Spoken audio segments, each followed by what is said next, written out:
And welcome to a very special prediction show for the Power Pro Wrestling Podcast. This is your host, Robert Red. And I'm Chris Heineken. Thank you so much for being with us. Yes, we're talking Ring of Honor 14th anniversary live on pay-per-view this Friday night, February 26th. It will be at 9 p.m. Eastern Time, 6 p.m. on the West Coast. Please contact a local cable operator or satellite provider. Yes, pay-per-view is still available. It has not gone out of style. So please, whatever you got to do, make sure that you contact your local cable company and say, hey, we want Ring of Honor. Meanwhile, 14th anniversary this Friday. Let's get on down to it. 9 big matches. And let's start with match number 1. Alex Shelley and Almighty Christopher Daniels. Well, this is actually going to be quite the interesting one, just considering what happened on Ring of Honor TV this week. You had Alex Shelley was teaming with ACH against the Briscoes, and then kind of at the end of the match, you had The Addiction, Daniels, Kazarian, and Sabin come out, and Sabin didn't want to really do anything and attack them, but Daniels and Kazarian did, and that kind of, I guess, got heat on Sabin and for not attacking Shelley. So with that and what's happened, I'm going to pick Alex Shelley. I know this is kind of a stretch, but I think he may be the dark horse to win this one. So I'm going to pick Alex Shelley. It's surprising. Although I do like Christopher Daniels, I won't be surprised to see him win, but I'm going to pick Alex Shelley on this one. Well, due to what happened in Philadelphia on national television, and then what followed up in Concord, North Carolina on national television as well, and what happened in recently, as you said, in Nashville, all signs are leaning towards a possible Sabin-Shelley reunion here. So I'm going with the sneakiness. I'm going with the experience. I'm going with Daniels on this one. Let's see what happens at the end of it, though. That's 1 down, 8 to go. Match number 2. A little match that has Steve Corino's prints all over it. Grudge match. BJ Whitmer, Adam Page. Former Decade members collide. Who you got? Well, it's like you mentioned in the last match that we just predicted, Daniels having the experience. Well, we have BJ Whitmer's had the experience a lot over Adam Page. He's called the Decade for a reason. He's the founding member of the Decade. He's got 10 years plus experience in wrestling. So just for the experience alone, I do see BJ Whitmer winning this one and the feud carrying out a little bit longer until Steve maybe could get cleared, or they might have another guy for BJ Whitmer to fight on behalf of Steve Corino. So I could see the story and match going that way. So I'm going to pick BJ Whitmer. I might be wrong here, but I have a gut feeling they're going to let BJ Whitmer win this one. I got Adam Page on this one because of the one key factor that was not mentioned and that should be mentioned regarding Mr. BJ Whitmer. Neck. Adam Page hits that rite of passage finishing maneuver. You better get a stretcher and anything else you need out there to carry BJ Whitmer out of the building. I got Page on this one. I think he's got some excellent tips from Corino. I think he will prevail. I think he's really going to gain a lot in this match. But I really do have Page in this one. And I know you're going with Whitmer. And that's what makes this prediction show great. Number 3. This one should be very, very interesting. Dalton Castle and Hiroki Goto. And I might as well go ahead and mention it. Originally scheduled for Tomohiro Ishii versus Goto. But because of what happened at Honor Rising in Japan, that threw everything into a curveball to the point where ROH wasn't even involved on social media for 2 straight days because of negotiations. And we'll get to that issue a little bit later. But now, because of what happened in Japan, Goto versus Dalton Castle, the Party Peacock. Who you got and why? Oh, as much as I love Dalton Castle, for anyone who listens to the Power Pro Wrestling Podcast, yeah, I'm going to plug that. And just to give you a spoiler alert, we're going to be talking more Ring of Honor indirectly on the episode, so check it out when it releases. But as much as I love Dalton Castle, like you mentioned, Goto, he is dangerous. And Castle, I think, can get it done in the ring. He's proven himself to the Ring of Honor faithful. But just for the simple fact of Goto being dangerous and stuff like that, I have to pick Goto on this one. I got Goto. One experience. He dominates Dalton Castle in experience. He dominates Dalton Castle in toughness. And I've said so many times off the air, when this match was announced, I was like, okay, Dalton Castle is stepping into a man's world. This is a man's world. This is not the little kiddie's world. This is a man's world. I got Goto on this one because you know he wants another shot at championship gold. Number 4. This will be good and interesting. Mark and Jade the Briscoes, the boys, versus Michael Elgin and the former champion Hiroshi Tanahashi. Who you got and why? Well, I mean, if you look at this match from experience, obviously the Briscoes have been in Ring of Honor since day one. And they have experience as a tag team. So just from experience alone, it would look like the Briscoes have the edge.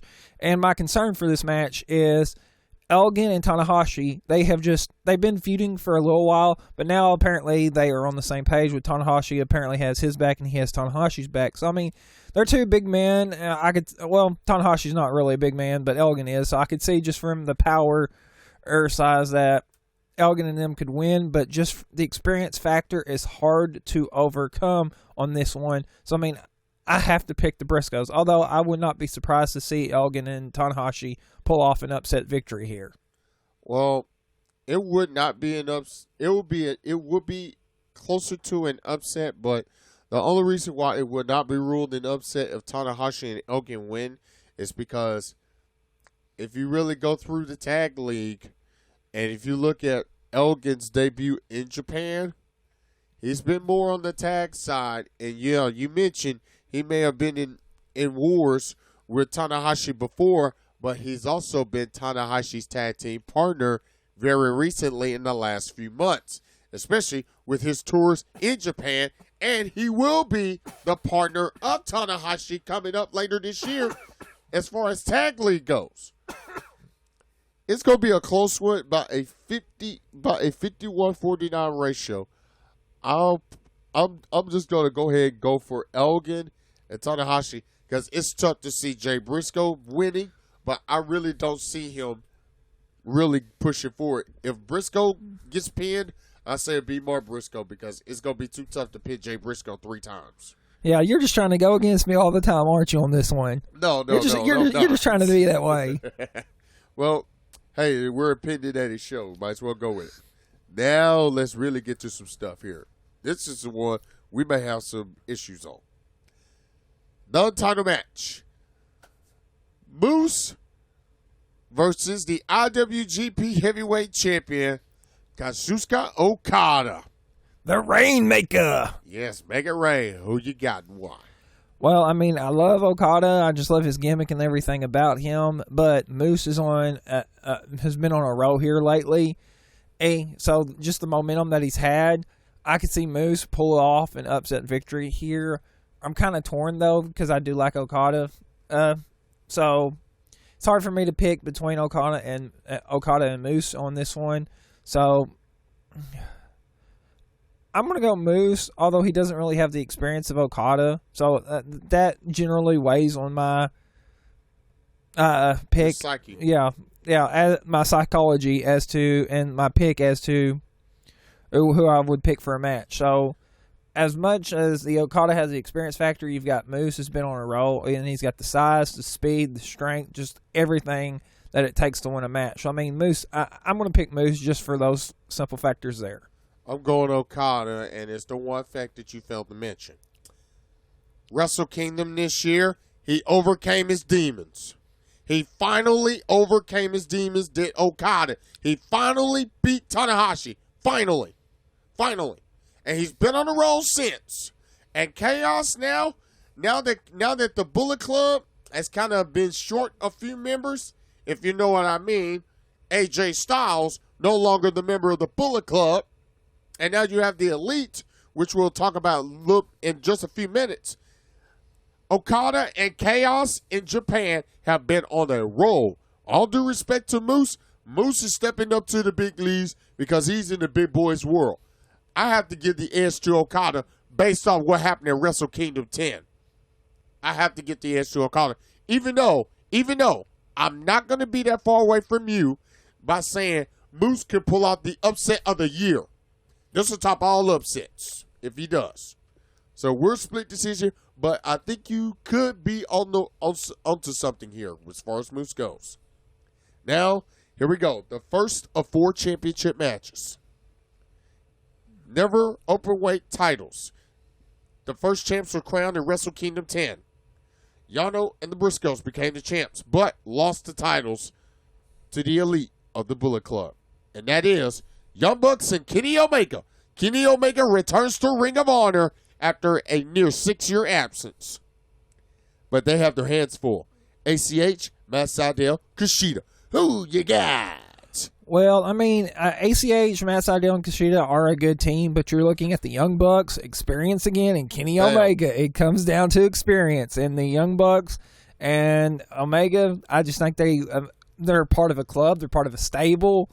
They've been Don't even call them a stable. Yeah. They're known as a club. They're a club. They're like Manchester United. Yeah, they're a club. So, I mean, just that brotherhood, that united in common cause that they have there, if I can say that. I got to pick the Bullet Club, Omega, and the Young Bucks. I think we might actually agree on this one.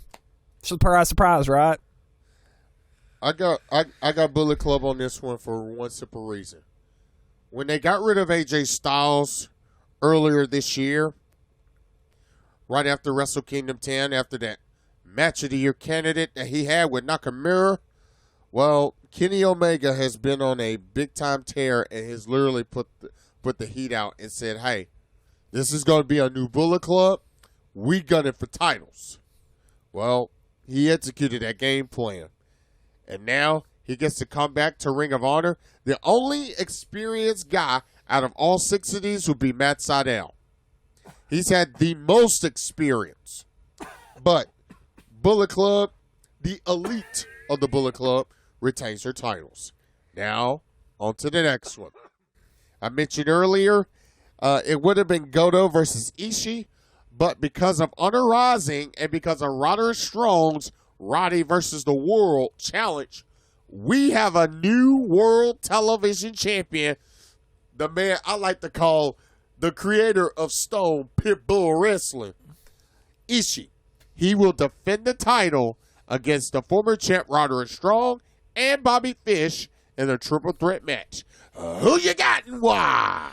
Well, it looks like the Roddy versus the World finally caught up to Roderick Strong, and I mean, bam! And I get where he was coming from, trying to be a fighting champion, stuff like that, and that's honorable. But at some point, it's going to catch up to you. The numbers are just as I'm going to give you a Walking Dead. The level of competition. Yeah, well, like on The Walking Dead, Rick said, the law of averages. It's bound to catch up to you. If you're ahead, it's going to finally catch up to you. And Roderick Strong kept winning, building up momentum. It was just eventual that he was going to lose the title. You have to remind me of the guy he lost it to. Oh, Ishii. Ishii. Come on. Yeah. So Stone Pitbull Wrestling. Okay, well, Ishii is the new champion. Well, just for the simple fact that he's just won the belt, I think he's going to keep it because I think Strong and Fish are going to cancel each other out on this one, and Ishii is going to keep the title. I don't see a title change right after it happening just a week or so ago. I feel sorry for Bobby Fish because Bobby Fish, pretty much his chances from winning the title went from 50 to 75%. They have decreased all the way down to 5%. I've watched Stone Pitbull Wrestling, Mr. Ishii, for a long, long time. And there are a lot of guys, and he's had multiple wins over a lot of guys just to get this title. And I'm not talking about guys in Ring of Honor. I'm talking about guys in New Japan. Ishii is too dangerous. He's too tough to beat. Literally, he's literally that tough to beat. Don't headbutt the guy. Don't chop the guy. He'll suplex you on your head. Literally, he's one of the guys that'll take you to quote unquote, Suplex City. Suplex City. But that's another story. I say Ishii retains, but if Ishii lose the title, I will say Roderick Strong or Bobby Fish will pin each other in order for Ishii to lose that title. Now to no disqualification. The World Tag Team titles on the line. ANX, the team that never lost the titles, versus War Machine. It will be no disqualification. Who you got and why? What's great, there's an interesting dynamic in this match. I mean, they just met a couple weeks ago and had a World Tag Title match that ended North Carolina. which ended in a disqualification, which is the whole purpose of this match.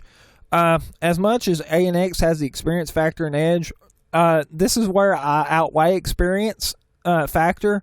It's what's called momentum. The War Machine is on a momentum. They won the titles, I believe, at decisively. At Final Battle. Yes, if they did. I'm correct there. Yes, they did. And they have been on a roll since December. So just for the simple fact they have the momentum going into it, they've got the size going into it. They may not have the experience going into it. They have been tagging for a little bit, but not as long as ANX. Now, ANX has not been tagging for a little bit here. So with that, I just see the factor of War Machine having the momentum. A lot of times that outweighs not being as experienced as your opponent. So I'm going with War Machine to win this one and retain the Ring of Honor World Tag Titles. You know the old saying, squeaky wheel gets grease. That may be the case at ANX's deal because there is no Jim Cornette in this deal. So you can cancel Jim Cornette out of it. Because the last time ANS was involved and they were the champions, it was a contract dispute, and bar none, they were stripped of the titles because Kenny King went elsewhere. So there's no Cornette factor here. I'll say it will be War Machine because of that added factor that they've had that style match with the Briscoes and scored a win. I got War Machine. They retain the titles. And now to the big one. Ring of Honor World Championship on the line. Jay Lethal defends the title against two former members of Future Shock. That being Adam Cole, Baby. and Red Dragon's Kyle O'Reilly. Who do you have and why? Well, for this one, you do have, like you mentioned, you have the dynamic of it being a three-way match, a triple threat of Adam Cole, Kyle O'Reilly, that were Future Shock, they were former tag team members, and they're fighting Jay Lethal. Now, with this, Jay Lethal's been champion since Best in the World last year, so he's had about a 10-month reign. And he has just had the momentum going since then. He lost the TV title because he was simultaneously last year television champion and world champion, but Roddy got that, which he just lost. So Jay Lethal has been on a momentum since June of last year, and here we are in February. I just see Jay Lethal keeping the title for the simple fact he's on a momentum on a roll. He has the experience edge, and Kyle O'Reilly and Bobby and Adam Cole. Well, Kyle O'Reilly. Kyle O'Reilly, not Bobby Fish here, or not. Kyle O'Reilly's not tagging, but Adam Cole and Kyle O'Reilly are going to, I think, once again, the canceling out factor of each other and take each other out, and that's going to allow for Jay Lethal to retain the title here. So I don't see Jay Lethal losing the title. I think he's going to walk out a Best of the World, still the champion, and he's going to have quite the test the next night, from my understanding as well. Oh yeah, well. I'll take it one step further. You call him being on a roll since last year's Best in the World. I'm gonna push that envelope one step further. He's been on a roll since April 14th, since April 2014. Since he beat Tommaso Ciampa at Supercard in New Orleans for that World Television title, Jay Lethal has been the one that's been on the roll. He's been on a tear, and how about this added factor? You talk about the numbers catching up to him, as we discussed with Strong. Jay Lethal has had 10 days straight where he has defended the title 9 out of those 10 days. And that was outside the States. And he came back and won. Lethal's got this one for one simple fact.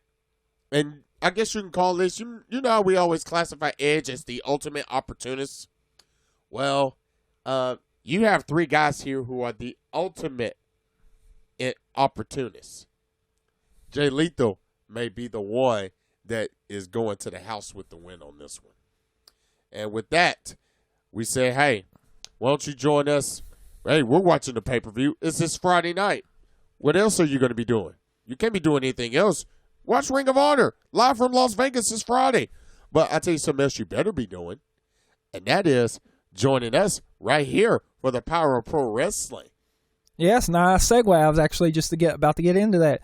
And this is going up today, the day before the pay-per-view, so you can listen to what our predictions are. Spread the word to your friends, and yeah. y'all debate. Yeah, but we have a show coming up. Mr. Cornbread is going to be joining me tomorrow. We're actually going to be talking Ring of Honor, but we're going to be talking about it indirectly, and we're going to tie it in kind of with Extreme Championship Wrestling, ECW. Exactly. It's one that you don't want to miss, so you want to check it out. You can check it out soundcloud.com/PPWP.